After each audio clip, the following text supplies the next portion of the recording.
Hey, this is Mad Matt from Budget Boosting. I finally got the engine in the Buick, and she sounds pretty damn mean. Still got some work to do before I take it for a drive. I have to do a bunch of suspension work. But for right now, I'm going to show you the engine, let you hear it, look at my new gauges I put in, and all that good stuff. So we'll first look inside. I'll fire the engine up, then we can take a walk outside and look at it, rev it a few times, and there you go. She's coming along. So here she goes. I'm going to fire it up.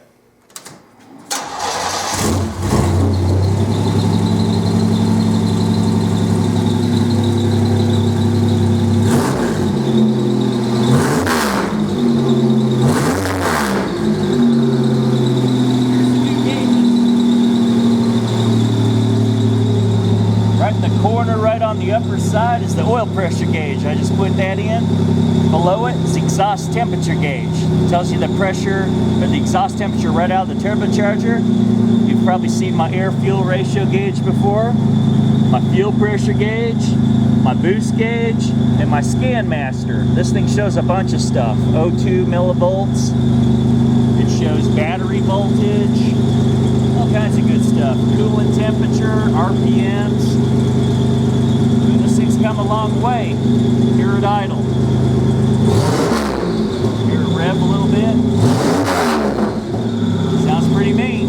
Guess we'll take a walk around it.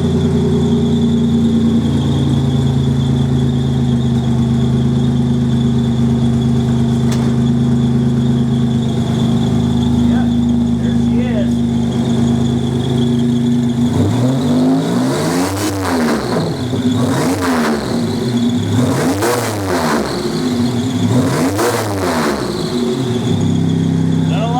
This car.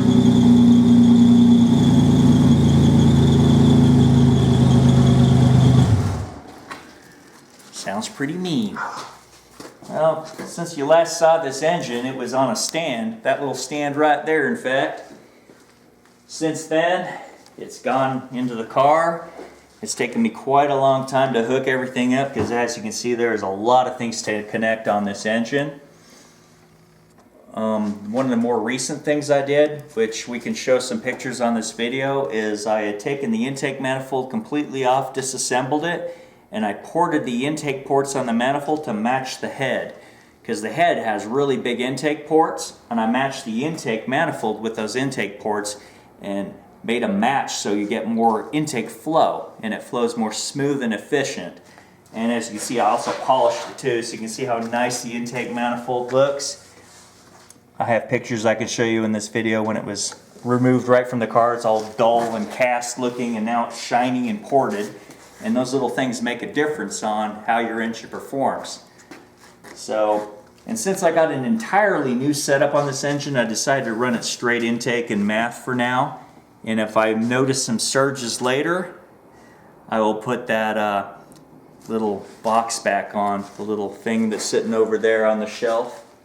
That little box that has the thing in there to where my MAF, if it starts surging, it will absorb that moving air. So for now, I'm just going to run straight intake and straight MAF. Since I got an entirely different setup, a new turbo, a whole new engine, a new intake, a new chip, entirely different wastegate and wastegate spring. I have not yet put a boost controller on there yet. I'm letting the spring of the wastegate control my boost. It should be anywhere from 8 pounds to about 12 pounds. So that's about when the wastegate will open. I'll find that out when I take it for its first test drive. But for now, since I'm breaking the engine in, I don't want the boost to be very high. So I'm just going to let it be what the wastegate spring set at. Usually wastegate springs on external wastegates are anywhere from 8 to 12 pounds, which isn't much. Considering the chip on this engine from Turbo Tweak, my chip is custom set for 25 pounds of boost, which should put me well over 1,000 horsepower. I figure 7 to 12 pounds of boost should put me in the 600-700 horsepower range, which is pretty damn good for breaking in. So that's about all I have to say about this old Buick right now. She's doing good. She sounds mean. It's been a long, hard road getting this engine installed, but she's in. Looks pretty dang clean. Idles real good, revs up. I can't wait to take it for a drive when I get done changing my upper lower control arms, which I've done one side. I got one more side left to go. Very hard job to do on this car because the spring is partway in the frame and then partway in the lower control arm. Not an easy feat by any shape of the imagination. But anyway, that's it for now, and I hope you enjoyed hearing this Buick fire up. And thank you for watching Budget Boostin'. If you like us on our YouTube Budget Boosting channel, like us on our Budget Boosting webpage, and check out our stickers. Definitely makes any car just that much better. And remember, knowledge is power. It's horsepower. If you do that, it's on your own. But coming soon, Ford Racing is making factory warranty tuners, which are good for factory warranties. So that's what I would get, and that's what I'm going to get in the near future, a Ford Racing tuner, because it complies with the factory warranty. You don't have to worry about sacrificing your warranty for performance, and everyone deserves performance. Well, still right in the tune.